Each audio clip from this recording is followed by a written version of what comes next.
Somewhere inside her, Coraline could feel a huge sob welling up, and then she stopped it before it came out. She took a deep breath and let it go.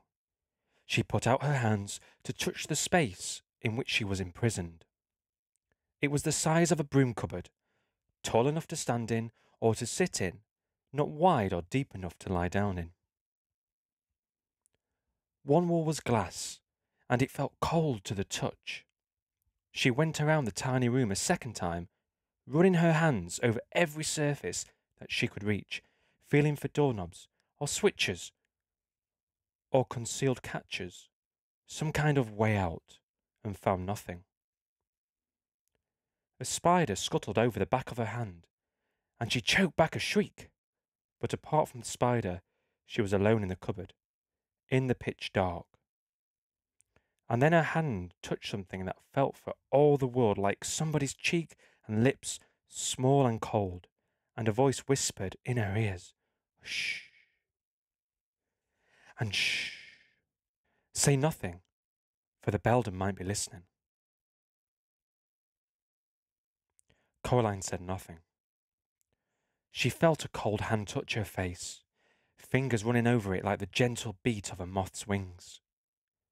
Another voice, hesitant and so faint, Coraline wondered if she were imagining it, said, art thou alive?" "Yes," whispered Coraline. "Poor child," said the first voice. "Who are you?" whispered Caroline. "Names, names, names," said another voice, all far away and lost. The names are the first things to go, after the breath has gone, and the beating of the heart. We keep our memories longer than our names.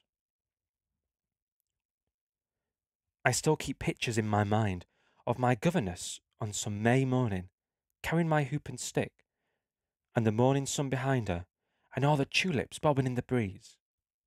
But I've forgotten the name of my governess, and the tulips too.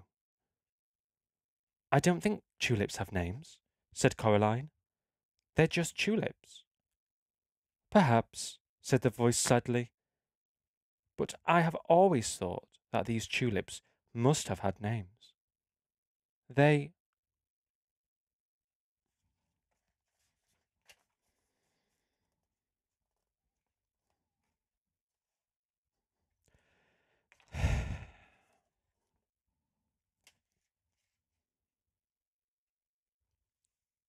were red, and orange and red, and red and orange and yellow, like the embers in the nursery fire of a winter's evening. I remember them." The voice sounded so sad that Coraline put out a hand to the place where it was coming from, and she found a cold hand, and she squeezed it tightly. Her eyes were beginning to get used to the darkness. Her eyes were beginning to get used to the darkness. Now Caroline saw, or imagined she saw, three shapes, each as faint and pale as a moon, in the daytime sky. They were the shapes of children, about her own size. The cold hand squeezed her hand back. "Thank you," said the voice. "Are you a girl?" asked Coraline, "or a boy?" There was a pause. "When I was small, I wore skirts, and my hair was long and curled," it said doubtfully. "But now that you ask, it does seem to me that one day they took my skirts and gave me breeches and cut my hair." "'Tain't something we give a mind to," said the first of the voices. "A boy, perhaps, then," continued the one whose hand she was holding. "I believe I was once a boy." And it glowed a little bit more brightly in the darkness of the room behind the mirror. "What happened to you all?" asked Coraline. "How did you come here?" "She left us here," said one of the voices. "She stole our hearts, and she stole our souls, and then she took our lives away, and she left us here, and she forgot about us in the dark." "You poor thing," said Coraline. "How long have you been here?" "So very long a time," said a voice. Aye, time beyond reckoning, said another voice.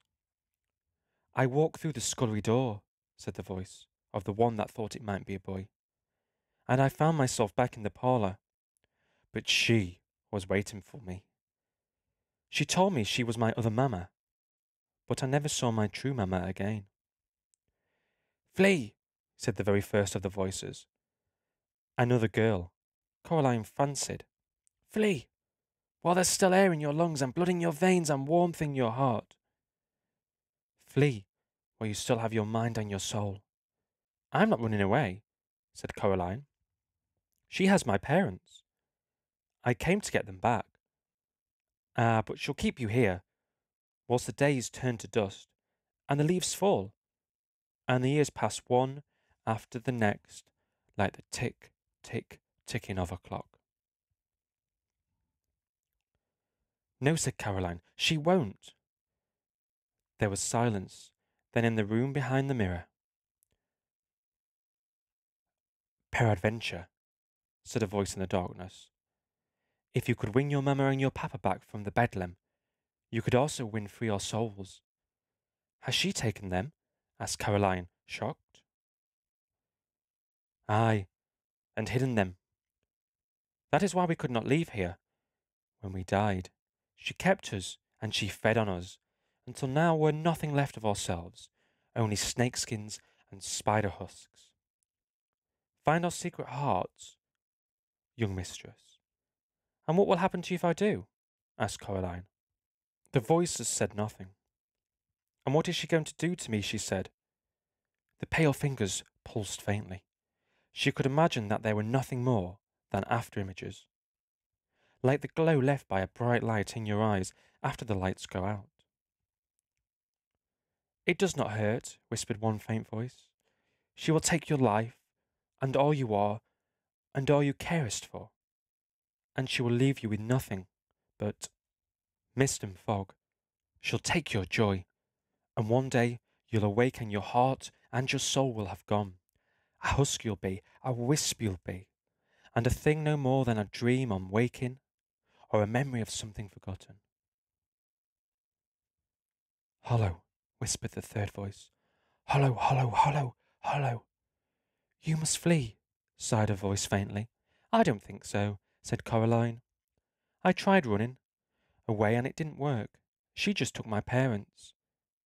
Can you tell me how to get out of this room? If we knew, then we would tell you. Poor things, said Coraline to herself. She sat down, she took off her sweater and rolled it up and put it behind her head as a pillow. She won't keep me in the dark forever, said Coraline. She brought me here to play games. Games and challenges, the cat said. I'm not much of a challenge here in the dark. She tried to get comfortable, twisting and bending herself to fit the cramped space behind the mirror. Her stomach rumbled. She ate her last apple, taking the tiniest bites, making it last as long as she could. When she had finished, she was still hungry. Then an idea struck her, and she whispered, When she comes to let me out, why don't you three come with me? We wish that we could, they sighed to her, in their barely there voices. But she has our hearts in her keeping. Now we belong to the dark and to the empty places. The light would shrivel us and burn. Oh, said Coraline. She closed her eyes, which made the darkness darker, and she rested her head on the rolled-up sweater, and she went to sleep. And as she fell asleep, she thought she felt a ghost kiss her cheek tenderly, and a small voice whisper into her ear, a voice so faint it was barely there at all, a gentle whisper, nothing of a voice, so hushed that Caroline could almost believe she was imagining it. Look through the stone, it said to her, and then she slept.